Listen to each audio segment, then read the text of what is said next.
ഒരു പഞ്ചായത്ത് അംഗം വിചാരിച്ചാൽ എന്തൊക്കെ നടക്കും? ഇച്ഛാശക്തി ഉണ്ടെങ്കിൽ എന്തും നടക്കുമെന്ന് നിശംസ പറയാം. കുട്ടനാട്ടിലെ തകഴി ഗ്രാമപഞ്ചായത്ത് അംഗം റീന മതികുമാർ 16 വിദ്യാർത്ഥികൾക്ക് കരുതലായി നിന്ന് SSLC പരീക്ഷയിൽ മിന്നും വിജയം നേടിയ ഒരു കഥയുണ്ട്. പഞ്ചായത്ത് അംഗത്തിനൊപ്പം വിദ്യാർത്ഥികൾക്ക് സൗജന്യ പരിശീലനം നൽകിയ അധ്യാപകരും നാടിന്റെ അഭിമാനമായി മാറുകയാണ്.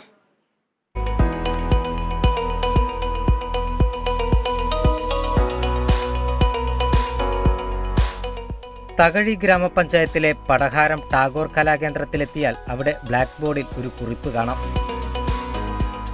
SSLC പരീക്ഷ അവസാനിച്ച മാർച്ച് 25-ന് ഒരു ഓർമ്മപ്പെടുത്തൽ പോലെ കുറിച്ചു വെച്ചതാണ്. ഒരു പഞ്ചായത്ത് അംഗവും നിസ്വാർത്ഥരായ 4 അധ്യാപകരും പ്രതീക്ഷയോടെ കാത്തിരുന്ന ആ വലിയ വിജയം ഇന്നൊരു ഗ്രാമം മുഴുവൻ ആഘോഷമാക്കുകയാണ്.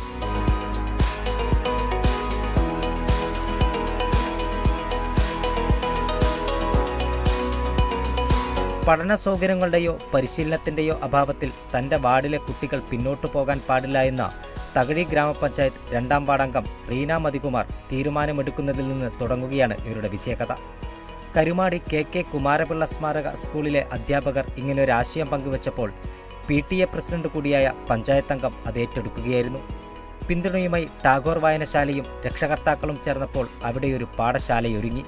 സാമൂഹ്യപരമായിട്ട് പിന്നോക്കം നിൽക്കുന്ന ഒരു ഗ്രാമമാണ് തകഴി, ഈ പറയുന്ന പ്രദേശം. ആ പ്രദേശത്ത് ചില കുട്ടികൾ വിദ്യാഭ്യാസപരമായി പുറകിലേക്ക് പോകുന്ന ഒരു സാഹചര്യത്തിൽ അവരെ ചേർത്ത് നിർത്തി, നമ്മളോടൊപ്പം ചേർത്തി അവർക്ക് മികച്ച ഒരു വിദ്യാഭ്യാസം കണ്ടെത്തണമെന്നുള്ള മെമ്പർ റീന മതികുമാറിൻ്റെ ഒരു ആഗ്രഹമായിരുന്നു.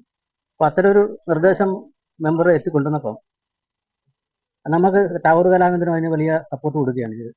ഈ വരും കാലങ്ങളിൽ കൂടുതൽ വിദ്യാർത്ഥികളും ഇത്തരത്തിലുള്ള ഭാഗങ്ങളിലേക്ക് പഠനത്തിലേക്ക് വരും എന്ന് നമ്മൾ പ്രതീക്ഷിക്കുന്നു. കാരണം കിട്ടുന്ന നമ്മൾ കിട്ടിയ എല്ലാ കുട്ടികൾക്കും, ഇവിടെ പഠിച്ച എല്ലാ കുട്ടികൾക്കും പ്രതീക്ഷിച്ചതിനേക്കാൾ ഉപരി വിദ്യാഭ്യാസ മാർക്ക് അവർക്ക് കിട്ടിയതുകൊണ്ട് 2024 ജനുവരിയിലാണ് പരിശീലനം ആരംഭിച്ചത്. തകഴി PHCയിലെ ഹെൽത്ത് ഇൻസ്പെക്ടർ ജോബ് കെമിസ്ട്രിയും ഫിസിക്സും രസകരമാക്കി. കണക്കിൻ്റെ വിരസത ഒഴിവാക്കാൻ 1ാം വാർഡിൽ നിന്നും സുസ്മിതയെത്തി. 4ാം വാർഡിലെ അഞ്ജു ദിനേശും കൃഷ്ണപ്രിയയും ഭാഷയും ചരിത്രവും പഠിപ്പിച്ചു. രാത്രി 7 മുതൽ 11:30 വരെ നീളുന്ന പഠനത്തിൽ ഉറങ്ങാതെ പഞ്ചായത്ത് അംഗം അവർക്ക് കാവലിരുന്നു. ആദ്യമൊക്കെ ഒരു 9:30 ആകുമ്പോൾ ഉറക്കം തൂങ്ങിക്കൊണ്ടിരുന്ന കുഞ്ഞ് അവന്റെ ശൈലികളൊക്കെ മാറ്റി അവനൊരു 11:30 വരെ, രാത്രി 11:30 വരെ ഇവിടെ ഇരുന്ന് പഠിക്കാനായിട്ടുള്ള ഒരു ആത്മാർത്ഥത. ഉറക്കം തൂങ്ങിയാൽ അപ്പം പഠിത്തം നിർത്തി, ഞങ്ങളുടെ രീതി അങ്ങനെയാണ്. പക്ഷെ അതെല്ലാം മാറ്റി ഒരു 11:30 വരെ കൃത്യമായിട്ട് ഇരുന്ന് പഠിക്കാൻ. ലാസ്റ്റ് ഞാൻ പറയും, മോനെ എനിക്ക് ഉറങ്ങണം, പോകാന്ന് പറയും. അങ്ങനെയാണ് ഞങ്ങൾ നിർത്തി തുടങ്ങിയത്. 11:30 വരെ കൃത്യമായിട്ട് ഇരിക്കുമായിരുന്നു കുഞ്ഞുങ്ങൾ. ചുറ്റും പ്രദേശത്തുള്ള ചുറ്റുമുള്ള ആളുകൾ നല്ല സപ്പോർട്ടായിരുന്നു. അവർക്ക് രാത്രി കാലങ്ങൾ ഉറങ്ങാതൊക്കെ ഇരിക്കുന്ന അവർക്കുള്ള സ്നാക്സോ കടിഞ്ചായോ ഒക്കെ ഞങ്ങൾക്ക് തിളപ്പിച്ചുകൊണ്ട് തരുമായിരുന്നു. ചുറ്റുമുള്ള ആളുകളൊക്കെ എല്ലാവരുടെയും നല്ല സപ്പോർട്ട് ഉണ്ടായിരുന്നു, സംഘടനയുടെ ആയാലും എല്ലാം. പഠിച്ചു ക്ഷീണിച്ച് ഉറക്കം വന്നാൽ കട്ടൻ ചായയുമായി ദയ എത്തും. മെമ്പറുടെ മകളാണ് ഈ കൊച്ചുമിടുക്കി. ഇവരുടെ വിജയത്തിന്റെ മധുരത്തിൽ ഒരു പങ്ക് ദയയ്ക്ക് കൂടി അവകാശപ്പെട്ടതാണ്. ഇവരിവിടെ പലരും ആദ്യത്തെ പ്രാവശ്യത്തിലൊക്കെ ഇവിടെ വന്ന് നിൽക്കുമ്പോ ചിലർക്ക് ഉറക്കം വരും. അപ്പോഴത്തേക്കും ചായയും അതുപോലുള്ള കറികളൊക്കെ ഒന്ന് കൊടുക്കുമ്പോൾ അവരുടെ ഉറക്കം മാറ്റി നമുക്ക് പിന്നെ പഠിക്കാറുണ്ട്. എല്ലാ വിഷയങ്ങൾക്കും A+ നേടിയ 5 പേരടക്കം എല്ലാവരും മികച്ച വിജയം കരസ്ഥമാക്കി.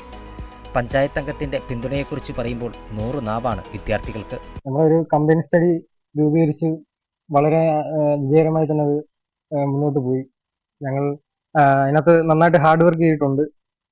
ഇതിൽ പിന്നെ ഞങ്ങളുടെ മെമ്പറായ റീനാൻഡി ഒത്തിരി ഞങ്ങളെ ഈ സംവിധാനങ്ങളെല്ലാം ഒരുക്കി ഞങ്ങൾക്ക് ഒത്തിരി സപ്പോർട്ടും പിന്തുണയും നന്നായി തന്നെ തന്നിട്ടുണ്ട്. രാഷ്ട്രീയ പ്രവർത്തനത്തിനും പൊതുകാര്യത്തിനുമിടയിൽ ഇതിനൊക്കെ സമയമുണ്ടോ എന്ന് ചോദിച്ചാൽ ഇതല്ലേ ജനസേവനം എന്ന മറുചോദ്യം ചോദിക്കുന്ന പഞ്ചായത്ത് അംഗത്തിനും വിജയിച്ച വിദ്യാർത്ഥികൾക്കും 100% വിജയം കൈവരിച്ച കരുമാടി KK കുമാരപിള്ള സ്മാരക ഗവൺമെൻറ് ഹൈസ്കൂളിനും നിസ്വാർത്ഥരായ അധ്യാപകർക്കും ഇരിക്കട്ടെ ഒരു നിറഞ്ഞ കയ്യടി. Kerala vision news, Alappuzha.